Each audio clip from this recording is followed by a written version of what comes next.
Hello everyone, সবাই কেমন আছো? আশা করি সবাই ভালো আছো। আমিও ভালো আছি। আমি সকালবেলা ঘুম থেকে ওঠার পরে এই ঘরে চলে আসলাম। আর দাদা হলো বাবাকে ফোন করেছিল, যেহেতু বাবা বাজার গেছিলো তাই বললো আসার সময় মাংস নিয়ে আসতে। আর যেহেতু মা বাড়ি ছিল না, কাজে গিয়েছিল, তাই মাংস রান্না করবে, তাই মাংস নিয়ে আসতে বলছিল দাদা, তাই বাবা নিয়ে আসবে। খানিকক্ষণ পরে বাবা চলে এসেছিলো, তাই মাংসটা নিয়ে এসেছিলো, তাই তোমার গামলার মধ্যে রাখলো, খানিকক্ষণ পরে ধোবে। পরে বাবা এখানে তোমার হলো মশলা করছিল, দেখো আদা আছে, রসুন আছে, আর তারপর পেঁয়াজ আছে, তাই মশলাগুলো ছাড়াচ্ছিল।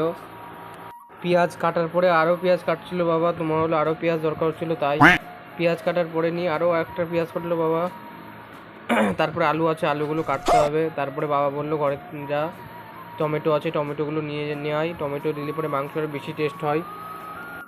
তারপরে আমি বেশি দেরি না করে আমি চলে গেলাম বাবাকে তোমার হলো টমেটোগুলো দিতে। বাবা টমেটোগুলো কাটবে, তাই দিয়ে আসতে গেলে তারপরে বাবা টমেটোগুলো কাটার পরে তোমার হলো প্লাস্টিক থেকে মাংসগুলো বের করে এখন সুন্দর করে ধুবো।